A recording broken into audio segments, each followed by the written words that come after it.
ഇന്നലെ വരെ നമ്മുടെ കാറിൻ്റെ ഡോറ് തുറന്ന് തന്നുകൊണ്ടിരുന്ന പോലീസാണ്. ഇന്നതൊക്കെ മാറിയിരിക്കുന്നു. ഭാഗ്യം സാറിൻ്റെ അച്ഛൻ്റെ ഒരു കഴിവ് കൊണ്ടാണ് ഞങ്ങൾ ഇന്ന് പുറത്തു വന്നത്. ആരാ സാറേ അവൻ? എനിക്ക് വന്ന ദേഷ്യത്തിനുണ്ടല്ലോ ഹോസ്പിറ്റലിൽ വെച്ച് തന്നെ തീർത്തന്നെ. സാറല്ലേ വേണ്ടത് പറഞ്ഞത്. സാറൊന്ന് മൂളിയാൽ മതി.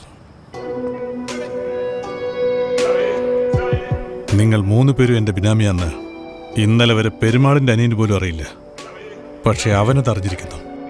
ഞാൻ സ്വിറ്റ്സർലാൻഡിന് എന്തിനാ പോയെന്ന് നിങ്ങൾക്ക് 3 പേർക്കും അറിയില്ല. പക്ഷേ അവൻ അറിഞ്ഞിരിക്കുന്നു. ആദ്യമായിട്ടാണ് ഏതോ ഒരുത്തിന് എൻ്റെ ആണിവേരിളക്കാൻ നോക്കിയിരിക്കുന്നത്. ഇതെന്താ വെള്ളരിക്കയോ കത്തിയെടുത്ത് വെട്ടാൻ വേണ്ടി? ജി, അവനെക്കുറിച്ചെല്ലാം അറിഞ്ഞു ഞാൻ. പേര് മിത്രൻ, അച്ഛനും അമ്മയും ഇല്ല, തനിച്ചൊരുവൻ. അവൻ്റെ ആഗ്രഹം പോലെ അവൻ പോലീസുകാരനായി. അവൻ പോലീസ് സ്റ്റേഷനേക്കാളും ടൈം സ്പെൻഡ് ചെയ്യുന്ന വേറൊരിടമുണ്ട് ജി. നിന്റെ ശത്രു ആരാണെന്ന് പറ, നീ ആരാണെന്ന് പറയാം.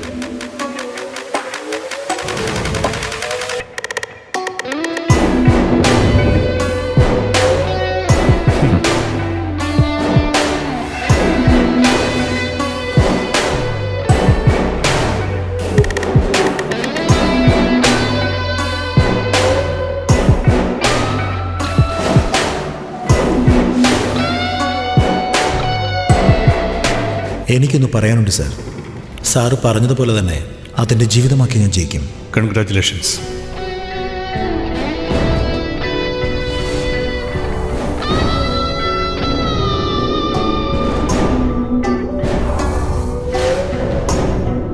ഇതുവരെ എത്രയോ പേർ എൻ്റെ ബിസിനസ്സിൽ പ്രശ്നങ്ങൾ ഉണ്ടാക്കിയിട്ടുണ്ട്.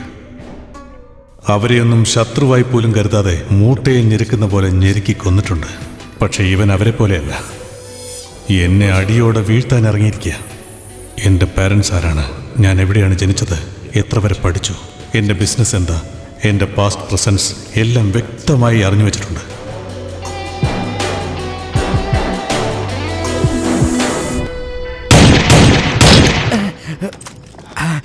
ഇതുപോലും എടുത്തു വെച്ചിരിക്കുന്നു അച്ഛാ.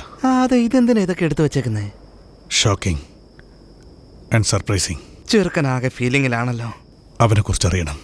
മോനെ, അവൻ ആരാന്ന് പറ. അവിടുത്തെ ഏരിയ കൗൺസിലറെ വീട്ടിലേക്ക് അയച്ച് കറണ്ട് കണക്ഷനും വാട്ടർ കണക്ഷനും കട്ട് ചെയ്ത് കളയാന്നേ. റേഷൻ കാർഡും ആധാർ കാർഡും പിടിച്ചെടുക്കാം. എന്റെ പവർ ഉപയോഗിച്ച് പാസ്പോർട്ട് ക്യാൻസൽ ചെയ്ത് അവനെ ഡൽഹിക്ക് പോലും വിടാതെ ഞാൻ നോക്കിക്കോളാവുന്ന. അച്ഛന്റെ ബുദ്ധി എങ്ങനെയുണ്ട്? ഇംബസിൽ. ബുള്ളറ്റിൻ്റെ ചെറിയൊരു കഷ്ണം അകത്ത് തന്നെ ഇരിപ്പുണ്ട്. അത് റിമൂവ് ചെയ്യുന്നതാണ് ബെറ്റർ. അതിനുവേണ്ടി ഇനിയൊരു സർജറി ആവശ്യമുണ്ടോ? Of course, it is essential. No way doctor, ഞാനിന്ന് വൈകുന്നേരം തന്നെ ഡിസ്ചാർജ് ആവാൻ വിചാരിക്കുകയായിരുന്നു. ഇപ്പൊ തന്നെ വളരെ ലേറ്റ് ആയി. I have to go. Doctor ഒന്ന് മനസ്സിലാക്കണം. It's a minor surgery mister Mithran. നാളെ വൈകിട്ട് നിങ്ങൾക്ക് ഡിസ്ചാർജ് ആവാം.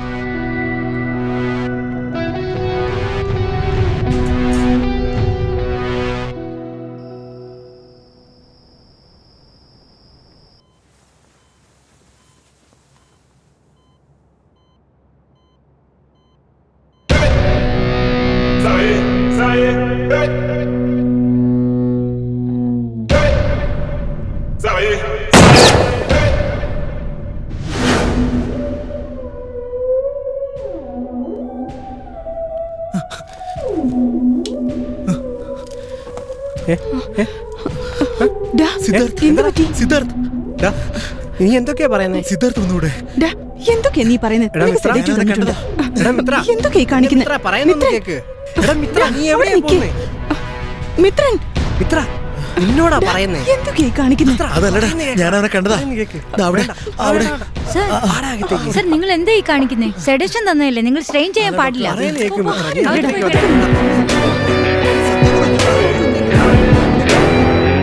സത്യമായിട്ട് ഞാൻ അവനെ കണ്ടതാ. ഇവിടെ തന്നെ നിൽക്കുന്നുണ്ട്. വെറുതെ പിച്ചും പോയും പറയുന്നേ. സർ പറഞ്ഞ പോലെ ഞാൻ ചെയ്തിട്ടുണ്ട്.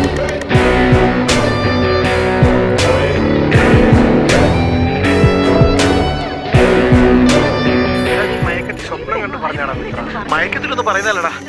അല്ലടാ, ബോധത്തോട് ഞാൻ പറയുന്നേ. ഇവിടെ തന്നെ കണ്ടത്. എന്നെ തന്നെ നോക്കിക്കൊണ്ട് നിൽക്കുക. ഡോക്ടർ രാമചന്ദ്രൻ, ഇതൊരു GPS ട്രാക്കിംഗ് ഡിവൈസ്. ഇത് നിങ്ങൾ ഇംപ്ലാന്റ് ചെയ്തുടനെ സബ്ജക്ട് ഞങ്ങൾക്ക് 24/7 മോണിറ്റർ ചെയ്യാൻ പറ്റും. അതേപോലെ ഓഡിയോ ഫീഡും ലൈവായി സാറ്റലൈറ്റ് വഴി ഞങ്ങൾക്ക് കിട്ടും.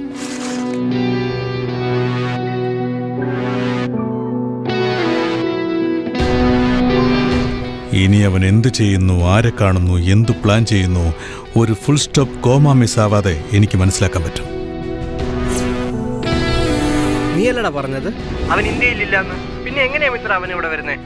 ഒരു പക്ഷെ അവൻ വന്നാൽ ചുമ്മാ തിരിച്ചു പോവോ? അവനെക്കുറിച്ച് എല്ലാം ഞാൻ അറിഞ്ഞു വെച്ചിട്ടും അവനെ ഞാൻ ഒന്നും ചെയ്യാതെ ഇത്രയും നാളും വെറുതെ വെച്ചോണ്ടിരുന്നില്ലേ? അതുപോലെ എന്നെ അവൻ വെറുതെ വിടുന്നതിനും എന്തെങ്കിലും കാരണം ഉണ്ടാവും. സംശയിക്കണ്ട. എന്റെ കാറിപ്പോ വരും മഹിമ. നീ ചെന്നിരിക്കെ, ഞാനില്ലേ കൂടെ. തിരുനെൽവേലിന്ന് സൂരജ് വിളിച്ചിരുന്നു. അവന് നേരിട്ട് വരാൻ പറ്റില്ലെന്ന് പറഞ്ഞ് ഒരുപാട് വിഷമിച്ചു. ഞാൻ അവന്റെ മെസ്സേജ് കണ്ടായിരുന്നു. മഹിമ, എല്ലാത്തിനും വളരെ നന്ദിയുണ്ട്. താങ്ക്സ്. പറഞ്ഞു ഇഷ്ടം പോലെ താങ്ക്സ് പറഞ്ഞു. ലവേഴ്സിനുള്ളിലല്ലേ നോ സോറി നോ താങ്ക്സ്. പക്ഷെ ഞാൻ നിന്റെ ലവർ അല്ലല്ലോ, അതുകൊണ്ട് എത്ര വേണേലും പറഞ്ഞു. അങ്കിൾ വന്നിട്ടുണ്ട്, മേലിൽ കഴിക്കാനിരിക്കുവാ. Let's go. എന്തു പറ്റി? വേദനയുണ്ടോ? എന്തോ ഒരു ഇറിറ്റേഷൻ പോലെ. ഡോക്ടർ പറഞ്ഞാ വിട്ടത് ഒരു ഡോസ് കൂടി കഴിച്ചാലേ റിലീഫ് ഉണ്ടാവുള്ളൂന്ന്. അങ്ങനെ ചെയ്യാം. ഇനി ലഞ്ച് കഴിഞ്ഞേ അത് കഴിക്കാൻ പറ്റൂ. അപ്പോഴേക്കും ഞാനൊന്ന് വീട്ടിലേക്ക് പോയിട്ട് വരാം. വേണ്ട വേണ്ട, നീ വരുമൊന്നും വേണ്ട. വരണ്ടെന്നോ? എന്തിനാ നീ പഴിക്കുന്നേ? ഒന്ന് പുറത്തു പോകേണ്ട ആവശ്യമുണ്ട്. പുറത്തു പോണോ? എന്ത് വിഡിത്താ നീ പറയുന്നേ? എങ്ങോട്ടാ എത്ര ധൃതിയില്? ഒരു അത്യാവശ്യ ജോലിയുണ്ട്, നീ പോവാൻ നോക്ക്. ഞാൻ ജോലി കഴിഞ്ഞിട്ട് വിളിച്ചോളാം. ഞാൻ പിടിച്ച മുയലിന് 2 കൊമ്പെന്ന് വിചാരിക്കാതെ ഈ അവസ്ഥയിൽ ഇതൊക്കെ ആവശ്യമാണോ? ഞാൻ ഏഞ്ചലിനെ കാണാൻ പോയപ്പോ ഹോട്ടലിൽ ഒരുത്തൻ അവളെ കാണാൻ വന്നിരുന്നു. അതുപോലെ ഞാൻ ഹോസ്പിറ്റലിൽ ഉണ്ടായിരുന്നപ്പോൾ എന്നെ കാണാൻ ട്രൈ ചെയ്തിരുന്നു. അയാളുടെ പേര് കുമാർ. കഴിഞ്ഞ ആഴ്ച IT പാർക്കിനടുത്ത് വെച്ച് ബീഹാറുകളെല്ലാം ചേർന്ന് റേപ്പ് ചെയ്ത് കൊന്നില്ലേ, ആ മണിമേഖലയുടെ ലവറാണ്. മണിമേഖലയോ? മണിമേഖല മരിക്കുന്നതിന് മുമ്പ് ഒരു പ്രധാനപ്പെട്ട വീഡിയോ എനിക്ക് അയച്ചിരുന്നു സാർ. അവളൊരു സയന്റിസ്റ്റ് ആയിരുന്നു. അവൾ സിദ്ധാർത്ഥനെ കുറിച്ചുള്ള വിശദമായ പല കാര്യങ്ങളും ആ വീഡിയോയിൽ പകർത്തിയിരുന്നു സാർ. ആ SD കാർഡ് എനിക്ക് സാറിനെ ഏൽപ്പിക്കണം സാർ. സാർ, ഏത് സമയവും എനിക്ക് റിസർച്ച് ചെയ്യണം, ഈ മരുന്ന് എനിക്ക് കണ്ടുപിടിക്കണമെന്ന് എപ്പോഴും പറഞ്ഞുകൊണ്ടിരിക്കുമായിരുന്നു സാർ. എന്നോട് ഏത് സമയം ഇതിനെക്കുറിച്ച് ചർച്ച ചെയ്യാറുള്ളൂ. അത്രയ്ക്ക് നല്ലൊരു പെൺകുട്ടിയെ അവരെല്ലാം ചേർത്ത് പിച്ച് ചീത്തി കൊന്നില്ലേ സാർ. അവരെ വെറുതെ വിടരുത്. എനിക്ക് ആരെ വിശ്വസിക്കണമെന്നറിയില്ല. എന്ത് കണ്ടാലും എനിക്ക് പേടിയാണ് സാർ. തീർച്ചയായിട്ടും ഞാൻ നിങ്ങളെ ഒന്ന് മീറ്റ് ചെയ്തോളാം. നാളെ ഞാൻ ഇവിടുന്ന് ഡിസ്ചാർജ് ആവും. ഡിസ്ചാർജ് ആയ അടുത്ത സെക്കൻഡിൽ ഞാൻ നിങ്ങളെ ഒന്ന് കണ്ടോളാം. അതുവരെ ഇതിനെക്കുറിച്ച് വേറെ ആരോടും സംസാരിക്കരുത്. Just 1 day. ആ കുമാറിനെ അവൻ കോളേജ് പഠിക്കൽ കാണാൻ പോവുകയാണ്. ആ SD കാർഡ് മാത്രം എന്റെ കയ്യിലൊന്ന് കിട്ടട്ടെ. പിന്നെ ഞാൻ സിദ്ധാർത്ഥനെ എന്താ ചെയ്യാൻ പോകുന്നത് കണ്ടോ?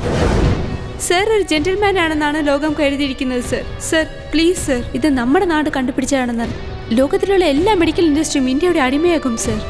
നീ ഇന്ത്യക്ക് അടിമയാകണമെന്ന് വിചാരിക്കുന്നു, ഞാൻ ഈ ഇന്ത്യൻ അടിമയാകണമെന്ന് വിചാരിക്കുന്നു. അത്രയല്ലേ ഉള്ളൂ. ഈ ചെയ്യുന്നത് തെറ്റല്ലേ സർ? ആശിച്ചു നോക്ക്, ഒന്നും തെറ്റായി തോന്നില്ല. ഇതിനൊരിക്കലും ഞാൻ കൂട്ടു നിൽക്കില്ല സർ. എനിക്ക് വേറൊരു ദുശീലുണ്ട് മോളെ. നീ പുറത്തു പറയണ്ട, നിന്നെ ജീവനോടെ വിട്ടേക്കാം. അങ്ങനെ പറയാൻ എനിക്കറിയില്ല. ഇതെല്ലാം പാപമാണ് സർ. നിങ്ങൾ എന്നെ കൊന്നാലും സാരമില്ല. നിങ്ങൾ ആരാണ് ഈ ലോകത്തെ അറിയിച്ചിട്ട് ഞാൻ മരിക്കും. അവനെക്കുറിച്ചറിയാൻ വേണ്ടി GPS വെച്ചപ്പോൾ എൻ്റെ കാര്യങ്ങൾ അറിയുന്നു. ആ മണിമേഖലയുടെ കാര്യം അവസാനിച്ചെന്നാ കരുതിയേ. പക്ഷെ അവൾക്കൊരു ലവറുണ്ട്. അതെന്റെ കണ്ണിൽ പെടാതെ പോയി. തെറ്റിയതല്ലോ സിദ്ധാർത്ഥ. അവനെന്റെ ശത്രുവല്ല. എനിക്കെതിരെ എന്തൊക്കെ നടക്കുന്നു കണ്ടുപിടിച്ച് പറയുന്ന, ശമ്പളം പോലും വാങ്ങാത്ത ജോലിക്കാരൻ. അത്രയുള്ളൂ. നോക്കാം, നോക്കിക്കളയാം. നമുക്ക് നോക്കാം. മോനെ, അച്ഛൻ എന്തെങ്കിലും കഴിക്കട്ടെ. വിശന്നിട്ട് വയ്യ മോനെ.